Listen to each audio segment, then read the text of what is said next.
Donc bonjour à tous. Donc on va démarrer cette table ronde sur le sport de haut niveau pris en charge donc, par les différents instituts Carnot. Donc il y aura 3 Carnot représentés aujourd'hui et non pas 4 comme c'était prévu sur le programme. Donc on va commencer avec des recherches au niveau du textile, donc données par l'Institut français du textile et de l'habillement. C'est bon. Bonjour tout le monde. Merci pour cette introduction.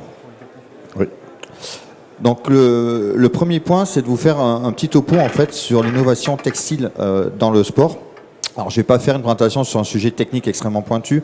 L'idée, c'est plutôt de vous faire un petit panorama en fait de ce qui est possible et de ce qui est faisable aujourd'hui au niveau des textiles dans le sport. Alors évidemment, là-bas. Oui. Donc, en premier lieu, je vais peut-être faire un petit point rapide sur ce qu'est l'IFTH. Je pense que beaucoup de monde ne savent pas ce que c'est.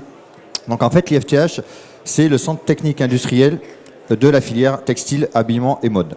Donc vous avez un stand, les centres techniques industriels, il y en a plus d'une dizaine. Vous avez un stand dans le salon qui reprend un petit peu l'ensemble des centres techniques. Donc un centre technique, en fait, c'est un institut qui a été créé par la loi et qui a pour vocation d'aider la filière à laquelle il est dédié à se développer. Donc au niveau de l'IFTH, en fait, notre objectif, c'est d'apporter des réponses techniques à l'ensemble des acteurs de l'écosystème et nourrir cet écosystème en termes d'innovation et de conseil. Donc aujourd'hui, je ne sais pas si je peux... non, il n'y a pas de pointeur. Aujourd'hui, en fait, l'IFTH peut intervenir sur l'ensemble de la chaîne de valeur du textile, depuis les matières premières, les fibres, les fils, la fabrication, jusqu'à le recyclage. J'en dirai quelques mots par la suite. On intervient à 3 niveaux, conseil technique et innovation. Donc, je ne me suis pas présenté, je suis directeur scientifique, donc c'est essentiellement la partie qui me concerne. On travaille ensuite, on a des laboratoires pour tout ce qui va concerner les tests et les certifications. Et enfin, on va travailler sur tout ce qui est formation, actualité filière, veille, etc. Donc, avant de commencer vraiment de rentrer dans l'innovation textile pour le sport, je voulais juste rappeler en fait où on trouve du textile dans le domaine du sport. Pour beaucoup d'entre nous, le textile, c'est le vêtement, et ça s'arrête à peu près là. Aujourd'hui, le textile dans le sport, il intervient au moins à 3 niveaux. On a des textiles dans les composites. Donc dans le sport, ça peut être tout ce qui est sport nautique, notamment pour les constructions des coques de bateaux. Ça peut être, alors là vous avez l'exemple d'un perchiste, donc dans les perches, ça peut être dans des raquettes de tennis, dans des skis, dans des vélos. Et alors, j'ai mis les pneus pour le sport automobile. Le textile apparaît également dans les pneus, par exemple. Donc vraiment, les composites qui sont utilisés aujourd'hui dans le sport ont la plupart du temps des composantes textiles ou fibres. Le textile apparaît ensuite dans ce qu'on va appeler les textiles techniques. Donc là, vous avez un exemple avec les cordes d'escalade. Donc ce sont des tresses essentiellement, mais avec une très grande technicité. Vous avez ensuite un exemple double avec les cordes de raquettes de tennis, qui sont évidemment des fibres, et les balles de tennis. On a tendance à l'oublier, mais en fait, le feutre jaune qui est autour de la balle de tennis, ce sont des fibres et donc du textile. Et vous avez un autre exemple sur des voiles. Donc ça peut être effectivement des voiles pour des planches à voile. On travaille aussi aujourd'hui sur des supports, sur des planches à base textile, par exemple. Et le dernier point, qui est le point le plus connu, ce sont les vêtements. Donc là, je ne vais pas rentrer dans le détail, mais c'est tous les vêtements de sport aujourd'hui qu'on peut utiliser. Si on regarde un petit peu maintenant ce qu'on peut faire dans l'innovation textile pour le sport, tout d'abord, il y a ce qu'on va appeler de façon un peu générale et des fois un peu pompeuse, les smart textiles.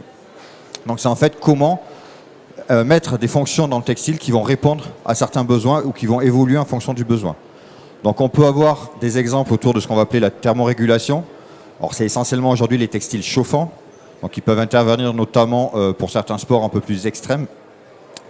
On a aussi aujourd'hui des développements sur ce qu'on va appeler des textiles à relargage d'actifs, donc c'est des cosméto-textiles, pour utiliser le terme consacré. Donc là, ça peut être des textiles qui vont relarguer dans le cadre du sport, certaines crèmes, des anti-inflammatoires par exemple, ou certains autres types de crèmes, lors de stimuli bien particuliers.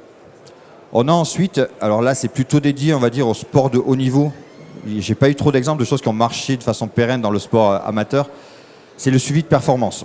Donc là c'est effectivement comment intégrer dans les textiles, dans les vêtements, toute une série de capteurs qui peuvent être soit des capteurs électroniques qu'on va mettre sur ou dans le vêtement, soit via l'insertion de fils métalliques ou de fils conducteurs par exemple.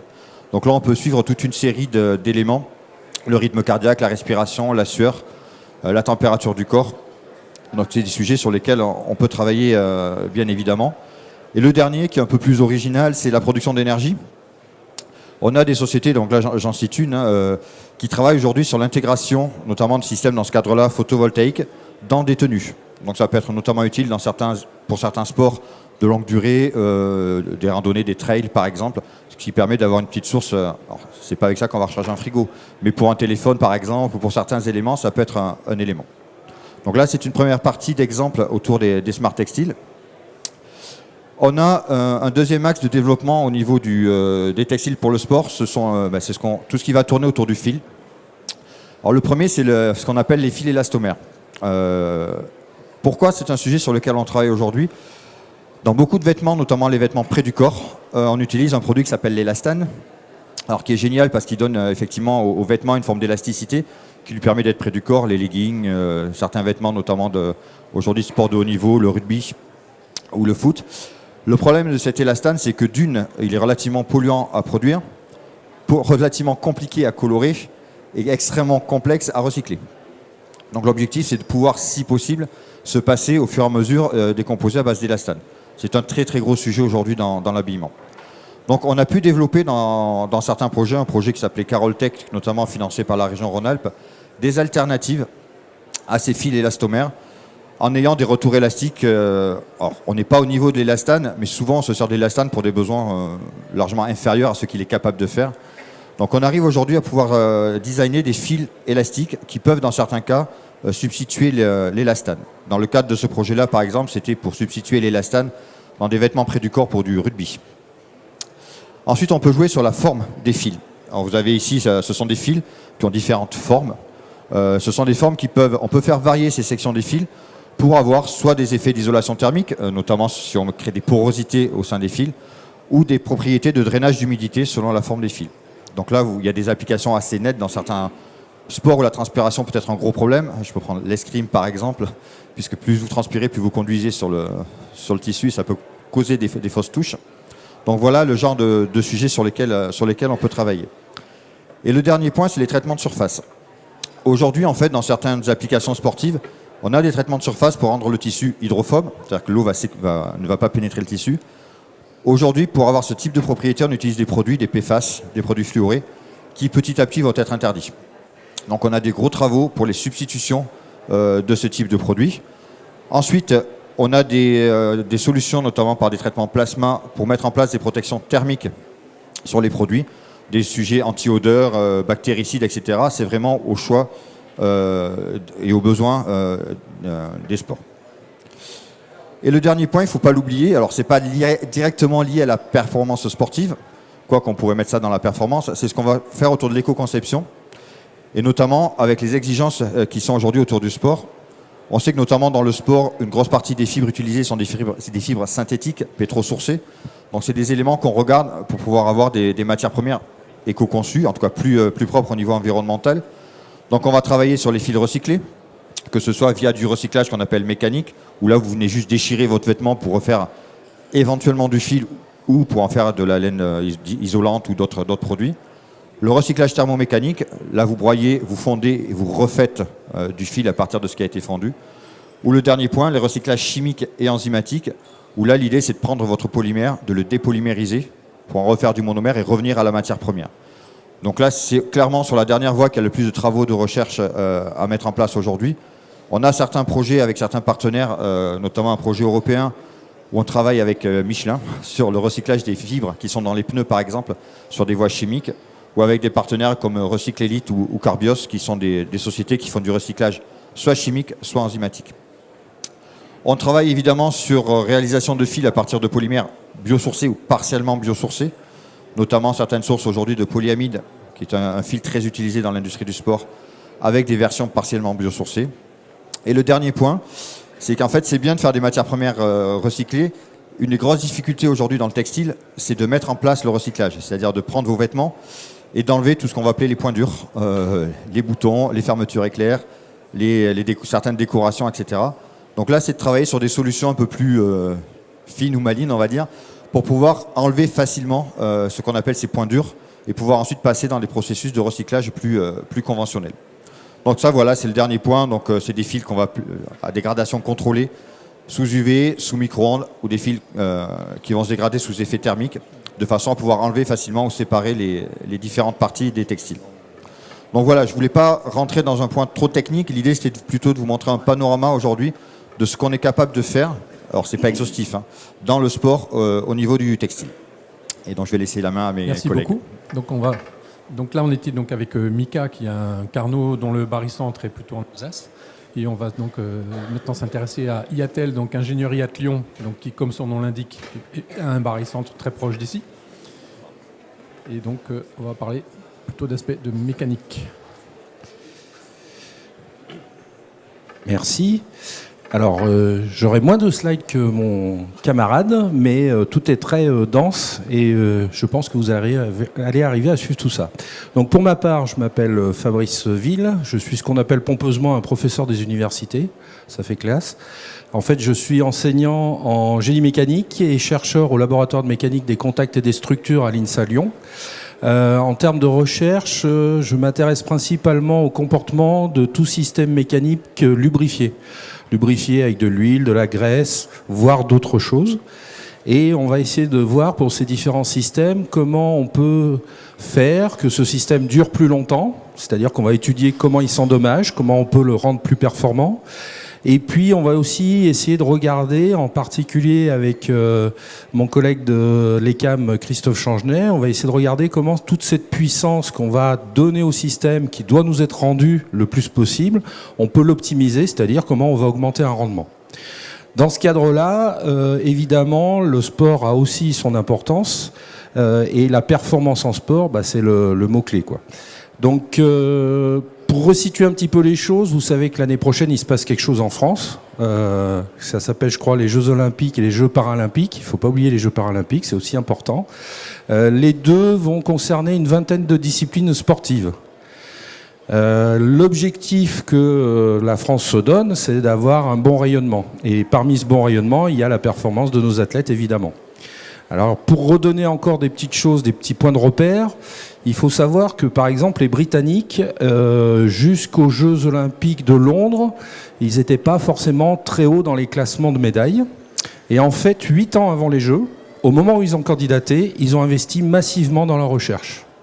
Ils ont investi massivement dans la recherche, ce qui fait que 4 ans avant les Jeux, ils ont commencé à avoir un infléchissement sur leurs résultats et à avoir des résultats bien meilleurs qu'avant. Et aux Jeux de Londres, ils ont explosé les scores, quoi. Depuis, les Britanniques continuent à investir, toujours dans le sport. Et si vous regardez les Jeux Olympiques de Tokyo, les derniers Jeux, au premier rang, vous avez les États-Unis. Au deuxième rang, la Chine. Rien de surprenant quelque part, hein. C'est des pays où il y a beaucoup de personnes. Et donc, aller chercher des gens performants, c'est un peu plus simple que dans des pays où il y a moins de personnes. Et puis, au troisième rang, vous avez le Japon. Là aussi, c'est pas très étonnant parce qu'il y a toujours l'effet je joue à la domicile. Alors bon, ça n'a pas marché pour nos rugbyman, mais bon, ça c'est une autre histoire. Je joue à domicile, je suis supporté par les amis, je me suis entraîné sur des terrains que je connais. Et donc, il y a cet effet, quand on organise les jeux, on est souvent bien classé. Et au quatrième rang, la Grande-Bretagne. Pour la petite histoire, France 8e rang. Si vous regardez maintenant les publications scientifiques en lien avec les Jeux Olympiques ou Paralympiques et qu'on fait un classement du nombre de publications, premier États-Unis, deuxième Chine, troisième Grande-Bretagne. On n'apparaît même pas dans le classement. Okay. Donc dans cette idée-là, a été monté un groupe de travail qui s'appelle Science 2024, qui réunit 11 écoles, et quand je dis école, c'est école d'ingénieurs et école normale sup, qui a pour objectif, depuis 3 ans et demi, d'accompagner au maximum les athlètes. Donc vous avez bien entendu 3 ans et demi. Hein. Ça ne fait pas 7 ans et demi qu'on travaille dessus, ça fait que 3 ans et demi. On est déjà en décalage par rapport aux Britanniques. Cet accompagnement, il ne peut pas se faire sur toutes les disciplines sportives parce que d'une part, on n'a pas les fonds nécessaires pour faire ça, et d'autre part, vous avez des disciplines qui sont phares et qu'il faut supporter au maximum. Vous avez ce qu'on appelle des pourvoyeuses de médailles traditionnelles. Je pense au judo, à l'escrime, mais aussi au cyclisme, à l'aviron. Donc ça, c'est des disciplines où régulièrement on a des médailles et ça paraît opportun de continuer à accompagner les athlètes. Puis on a des sports qui sont, on va dire, émergents avec des pépites qui sont en train d'émerger. Vous avez dû voir les 2 petits jeunes Français en ping-pong qui, il y a 1 an et demi, n'étaient pas dans la compétition, et là, ils commencent déjà à gagner parmi les plus grandes compétitions. Donc voilà, alors on ne dit pas ping-pong, on dit tennis de table, je me fais souvent reprendre, donc je le fais. Donc voilà, l'idée, c'est d'essayer d'accompagner tout ça. Dans ce cadre-là, il y a des supports qui viennent aussi donc, de l'Agence nationale de la recherche. Donc, par exemple, nous, on dispose de l'ANR THPCA, très haute performance pour le cyclisme et l'aviron. Et puis, on a aussi des supports de l'Institut Carnot, évidemment. Si je me centre un petit peu plus sur ce que nous, on fait, nous, on travaille sur le cyclisme sur piste. Alors, pourquoi le cyclisme sur piste? Parce que le cyclisme sur route, c'est des athlètes français, mais qui sont dans des équipes professionnelles. Et donc, ils viennent avec leur matériel, ils viennent avec leur préparation. Souvent, ils viennent quelques jours, en gros, avant les Jeux Olympiques, comme pour les championnats du monde. Et vous avez vu, entre autres, qu'on a un super sélectionneur, parce que ces dernières années, en cyclisme sur route, on a quand même pas mal de titres, ou de champions du monde, ou de champions d'Europe, qui arrivent. En cyclisme sur piste, c'est la Fédération française de cyclisme qui gère tout ça. Et on va essayer en fait de s'assurer que nos athlètes puissent avoir la meilleure performance le jour J. Donc si je prends le cyclisme globalement, ça va se traduire par d'une part évidemment de la physiologie. Donc on va évaluer la performance de nos athlètes en termes physio. On a des modèles qui sont développés par les camarades de l'école polytechnique pour par exemple la consommation énergétique, voir au cours de la performance comment elle va diminuer, à quel moment je suis le meilleur, etc. On a une partie sur la stratégie. Si vous avez regardé un petit peu de cyclisme sur piste, il y a une compétition qui s'appelle la poursuite par équipe, où ils sont 4 à tourner autour du vélodrome. Et la position des athlètes doit être choisie de façon très précise. À titre d'exemple, dans le cadre de THPCA, une des grandes questions, c'était pour l'équipe de France féminine, où là, les entraîneurs avaient de la peine à savoir qui il fallait mettre en premier, deuxième, troisième. L'analyse de la course, des performances énergétiques, etc., a permis aujourd'hui de faire un classement des athlètes. Et aujourd'hui, elles performent mieux qu'il y a quelque temps. Parce que maintenant, c'est réglé, et donc maintenant, elles peuvent s'entraîner dans des bonnes conditions. On va bien sûr s'adresser à l'aérodynamique. L'aérodynamique, alors je rebondis sur le textile, hein. Il y a des travaux effectivement très approfondis sur le textile, et en particulier sur ce qu'on appelle la texturation, c'est-à-dire la forme finalement du tissage. Le tissage sur les bras, sur le torse et sur les cuisses ne sera pas le même pour permettre un écoulement d'air le plus optimal possible et moins de résistance possible à l'air. Et puis on va avoir évidemment les pneus, on va avoir évidemment les roulements.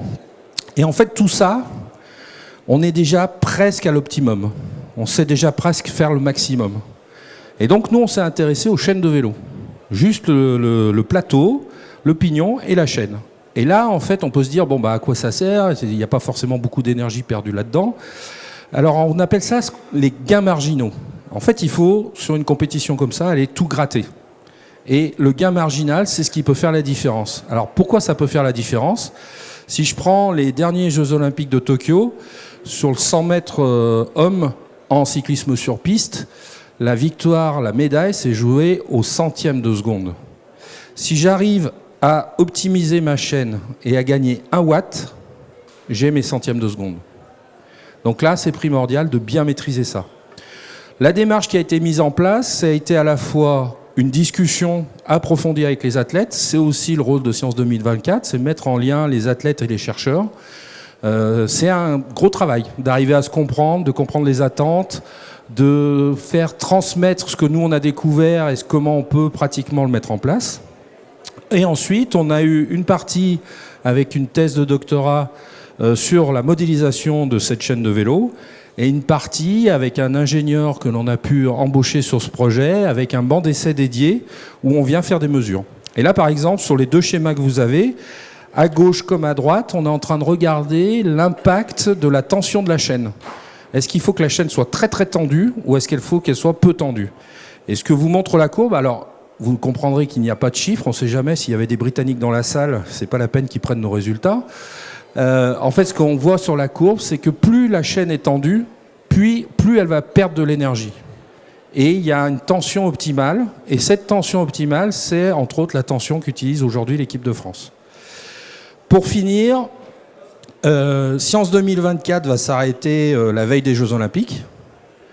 Et notre travail aujourd'hui, c'est d'essayer de poursuivre ce consortium. Parce qu'on a ici un réseau qui fonctionne bien, qui dialogue bien avec les fédérations, qui peut apporter des solutions. Donc il y a des grandes discussions avec le ministère, en particulier sur l'impulsion de la ministre de la Recherche. L'idée, ça serait de monter l'équipe de France du sport, l'équipe de France des chercheurs en sport en France. Et la difficulté, c'est qu'après le quoi qu'il en coûte, c'est difficile d'aller remettre de l'argent dans le sport, par exemple, de justifier ça. D'autant plus que, et c'est une autre partie, je pense, de l'intervention d'aujourd'hui, il y a une question autour du sport santé. Le sport de haut niveau, c'est une chose. Le sport santé, c'est aussi quelque chose d'important. Nous sommes assez convaincus au centre de Science 2024 que le sport élite entraîne le sport santé. Et les deux ne sont pas découplables, enfin pas découplés. Et voilà, c'est tout l'enjeu de ce qu'on doit faire derrière. Je serai heureux d'échanger avec vous par la suite. Merci. Merci beaucoup. Donc les trois Carnot qu'on vous propose de voir aujourd'hui sont sur le même méridien. On a commencé avec en haut Mulhouse, maintenant Lyon, et là on descend dans la même verticale sur Marseille, donc avec Arnaud Heiss, Institut Carnot Star. Oui, bonjour à tous. Donc effectivement, moi je vais vous parler d'un nouveau laboratoire donc qui a intégré Carnot Star. Alors historiquement, il y était un peu avant, mais parce qu'en fait ça a évolué. Donc en fait, ce projet est issu d'un premier projet qui était la filière Fasporine, qui regroupait trois Carnot, le Carnot Mica et le Carnot Letty et le Carnot Star. Et globalement, sur effectivement ce projet, on avait développé un axe haut niveau. Et là, on a réussi donc à enchaîner sur un autre projet parce que justement, tout ça arrête un peu. Et donc là, on a réussi à rebondir sur un projet en créant une nouvelle unité et avec des financements qui vont au moins jusqu'à 2028. Donc, on peut faire une Olympiade de plus pour essayer d'accompagner nos athlètes. Et donc voilà. Donc c'était un petit peu ce principe. Et mon collègue a fait une parfaite transition parce que justement, le modèle qu'on a essayé de nous développer, c'est comment ce qu'on développe sur le sport de haut niveau peut être retranscrit sur le sport santé. Donc, le constat initial, c'était effectivement globalement de montrer que on peut croire qu'on sait toujours tout sur la haute performance et qu'il n'y a plus rien à aller chercher. Et en fait, il y a plein de choses à aller chercher. On ne connaît pas grand-chose et que c'est un milieu passionnant. Et en plus, les sports évoluent, les règles évoluent, la technologie évolue. Par contre, la seule chose qu'on a fait comme constat, nous, c'est que quand on y va seul de notre côté, on n'y arrive pas. Ça veut dire que si on n'arrive pas à travailler avec l'ensemble des chercheurs de multiples disciplines, on n'arrive pas à répondre à la vraie question de qu'est-ce que la performance. À chaque fois, on a tendance à regarder avec notre petit côté, nous, ce qui se passe. Mais effectivement, si on ne met pas tout en même temps, en fait, on passe à côté parce que la performance, ça n'est que du compromis d'un certain nombre de facteurs. Donc par rapport à ça, on a répondu à un appel à projet, donc les Equipex Plus, pour faire effectivement un Equipex et la création d'une unité. Alors c'était aussi aujourd'hui l'ambition d'Aix-Marseille Université de vraiment se lancer dans le sport de haut niveau. Et donc on a construit cette plateforme. Alors cette plateforme déjà, elle réunit un certain nombre d'acteurs, c'est-à-dire qu'on a réussi à réunir 2 universités, puisque l'université de Toulon nous a rejoints dans ce projet. On a 6 pôles cliniques. Et on a 10 unités de recherche au sein d'Aix-Marseille Université qui travaillent. Ça va effectivement de l'Institut des sciences du mouvement, donc très spécialisé dans le sport, mais ça va aussi USTI, qui est un laboratoire de thermique, parce qu'effectivement, nous, on fait beaucoup de thermorégulation et de thermique humaine.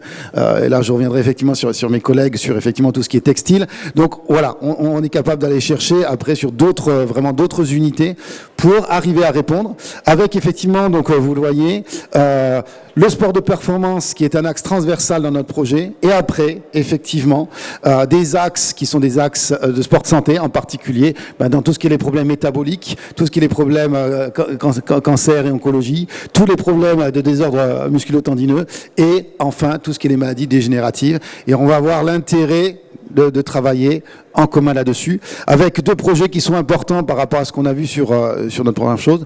Déjà, c'est effectivement, on a un projet très fort sur la construction d'une chambre, plus que climatique, parce qu'elle va être environnementale, donc pour essayer de reproduire à peu près tous les climats terrestres, mais en plus de pouvoir aussi travailler sur l'air, par exemple introduire des allergènes, voir comment on répond derrière. Et en plus, cette chambre, elle est calorimétrique, c'est-à-dire qu'en plus, on peut mesurer exactement toutes les composantes vitales d'un être humain quand il est dans cette pièce, et ça sur 24, 48, 72 heures. Et la deuxième chose, parce que ça nous a semblé important quand on a travaillé avec en particulier les équipes de France, c'est le fait qu'à partir du moment où on a un laboratoire qui n'est pas mobile, ça limite fortement l'interaction avec le public. Alors, et c'est ce qui est vrai aussi quand on travaille dans la santé, c'est-à-dire qu'à un moment, quand on demande à des patients de venir dans un laboratoire, c'est compliqué. Et donc, on a créé dans ce projet, alors là, il est en cours de construction, un camion qui est en fait une plateforme de recherche mobile pour aller au niveau, effectivement, ça peut être au niveau des EHPAD, au niveau des cliniques, au niveau des lieux d'entraînement des équipes de France, pour essayer d'emmener la recherche vers les patients ou les athlètes, et pas l'inverse, parce que sinon, ça peut poser des problèmes.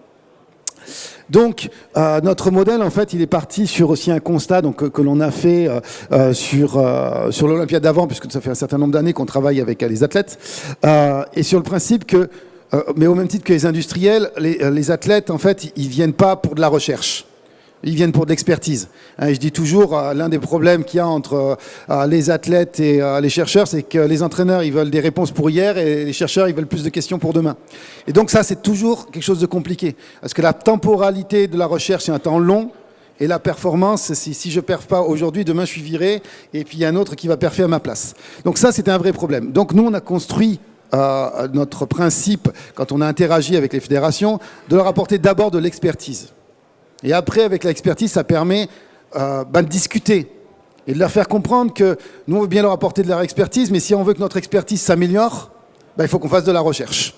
Et dans un deuxième temps, on fait de la recherche qu'on réinvestit dans de l'expertise. Et donc, on construit ce modèle année par année, parce qu'effectivement, on est obligé d'aller petite brique par petite brique pour garder ce qui nous a permis aujourd'hui, vous voyez, de travailler avec 16 fédérations sportives et 7 clubs professionnels sur l'accompagnement des Jeux. Donc, on a accompagné et pour Tokyo et pour Paris.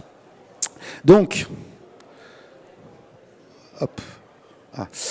Donc par exemple un modèle par exemple qu'on a fait donc avec la fédération française de voile, et bien effectivement on est parti sur une expertise. Alors nous on travaille beaucoup sur l'humain, notre secteur nous c'est l'humain, c'est pas le matériel. On est parti effectivement sur une expertise physiologique, physique assez globale, pour se rendre compte que quels sont les paramètres. Donc on est allé sur le terrain, alors ça tombe bien parce que Marseille étant le lieu des Jeux Olympiques de Paris pour la voile, on a les équipes de France sur place, donc c'est assez pratique pour nous. Et donc, effectivement, on a étudié les paramètres. Derrière, qu'est-ce qui s'est passé? On a développé des outils de mesure spécifiques. Et puis, quand on a encore discuté, on a eu des projets, en particulier sur la charge, parce qu'on parle beaucoup de la charge physique. Mais en fait, nous, ce qu'on s'est rendu compte à la voile, c'est que la charge physique, la plus importante, c'était pas celle quand on naviguait, c'était celle quand on attendait sur le bateau pendant des heures au soleil en pleine mer. Vous avez vu, quand vous allez à la plage, vous passez une journée à la plage, vous êtes mort le soir. Les athlètes, c'est pareil, ça veut dire que souvent on oublie dans la fatigue de l'individu toute la fatigue de sa journée. Et ça, par exemple, c'est quelque chose qu'on peut facilement transposer à autre chose que le sport, c'est-à-dire quelle est la fatigue liée à l'environnement. Derrière, effectivement, on a continué à travailler avec eux jusqu'à effectivement des problèmes de Tokyo avec des températures élevées. Forcément, et beaucoup d'humidité, et donc tous les problèmes effectivement de thermorégulation. Et donc on a travaillé sur un gilet qu'ils ont utilisé à Tokyo pour effectivement travailler sur aider dans la thermorégulation. Alors là, c'était pas pour aider contre le froid, c'était aider pour le chaud. Et ça, par exemple, ça a une application directe derrière, puisque nous on fait aussi, on fait partie effectivement aussi du projet haute performance, donc un PPR. Nous sur le projet handisport. Et par exemple, tous les athlètes qui ont eu ce qu'on appelle paraplégiques, en particulier para ou tétra, qui ont des atteintes médulaires, ne peuvent plus thermoréguler. C'est-à-dire que leur centre de thermorégulation est touché et ils ne peuvent plus réguler. Et c'est un énorme problème, puisqu'effectivement, leur température centrale augmente fortement.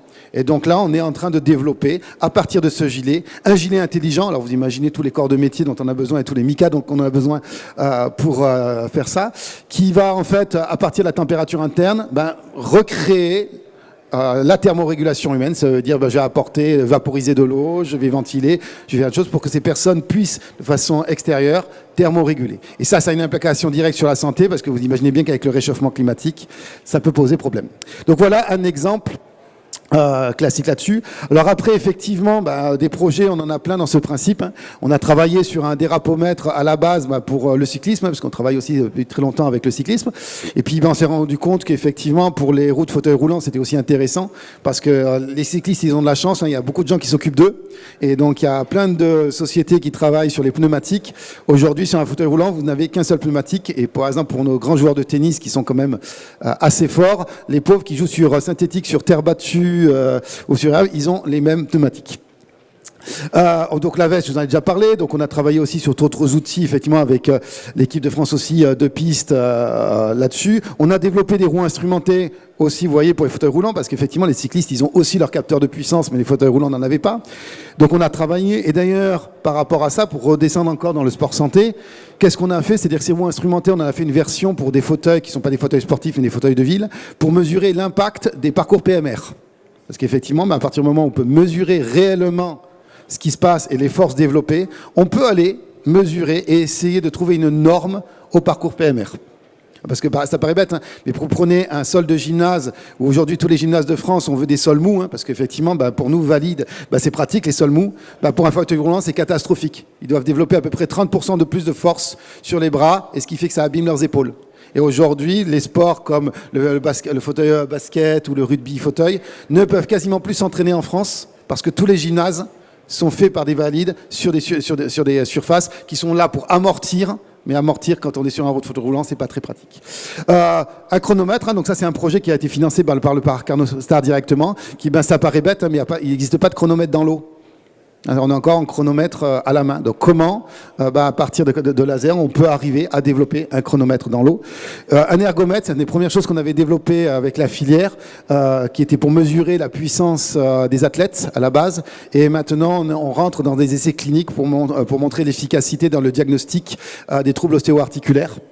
Donc voilà un petit peu un ensemble de solutions que l'on développe à partir de la haute performance. Merci à vous. Merci beaucoup. Donc a priori, je pense qu'on a est-ce qu'on a quelques temps de questions? Oui, il y a une question. Business France, mais puisqu'on est dans un centre de recherche, peut-être une plateforme de recherche, on peut lancer des défis. C'était sport et agilité, dans le sens où pour les sportifs sont sans doute les personnes les plus agiles. Est-ce qu'il existe un rapport entre les simulations 3D, donc les environnements de type métaverse, pour simuler des mouvements? Par exemple, comme on parle toujours bien de concret, moi j'arrive pas à mentaliser en fait le fait de faire une roulade. Je voyais des natations. Est-ce qu'on peut pas utiliser à un moment donné un rapport de simulation métaverse pour agiliser et mentaliser un mouvement? Et du coup, dans le chemin de l'excellence, finalement, reproduire, habituer son cerveau à mentaliser un mouvement. Je peux déjà répondre. À la fête de la science la semaine dernière, il y avait eu à Marseille, donc on a un centre de réalité virtuelle qui entraîne l'équipe de France d'athlètes à justement le passage de relais. Et donc ça, c'est en réalité virtuelle qui justement, ils optimisent la synchro au niveau de ce passage de témoin. Et ça marche. C'est un exemple. Il y en a peut-être d'autres. Oui, donc, en ce moment, c'est quelque chose qui se fait beaucoup. Alors, on n'a pas de recul encore suffisamment parce qu'effectivement, les premiers résultats commencent à apparaître, donc on n'a pas du tout assez de recul, mais c'est effectivement quelque chose, enfin une des pistes d'entraînement. Alors c'est aussi beaucoup utilisé dans les sports de combat, parce que la problématique des sports de combat, c'est à force de prendre des chocs, c'est compliqué, et c'est ce qui fait que ça limite dans l'ensemble le nombre d'entraînements. Et tout ça, c'est intéressant pour essayer effectivement même il y a des modèles où on fait des avatars de l'adversaire et on combat l'adversaire. Donc il y a un certain nombre de choses aujourd'hui. Après, ce qui est toujours compliqué, c'est que comme la performance est multifactorielle, c'est toujours compliqué de faire un lien entre ça et la réelle performance. C'est-à-dire quelle est la part de ça? Ça, on a encore du mal parce qu'il faudra beaucoup d'années pour montrer l'impact direct sur la performance. Mais effectivement, en ce moment, c'est un des gros sujets de recherche. Et peut-être juste en complément, donc on parle métaverse virtuel, mais l'IA a sa place aussi là-dedans. Juste pour donner un exemple, pour l'escalade. Merci. Pour l'escalade, il y a des analyses des athlètes sur leur gestuelle et il y a aussi en fait le double numérique.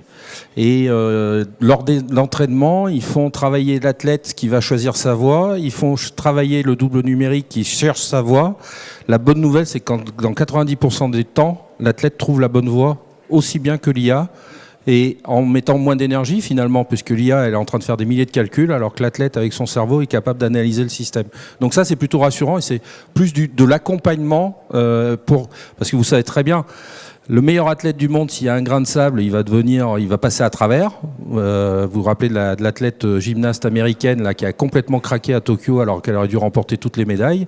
À l'inverse, quelqu'un qui n'est pas forcément très très fort mais qui a un mental d'acier, il peut aller renverser la table. Donc voilà, il y a aussi ça, l'accompagnement, rassurer, dire qu'on va y arriver, quoi.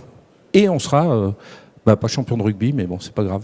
Voilà, donc on est obligé d'arrêter maintenant. Donc merci à tous d'être venus. Vous pouvez bien sûr reposer des questions à ces personnes en dehors.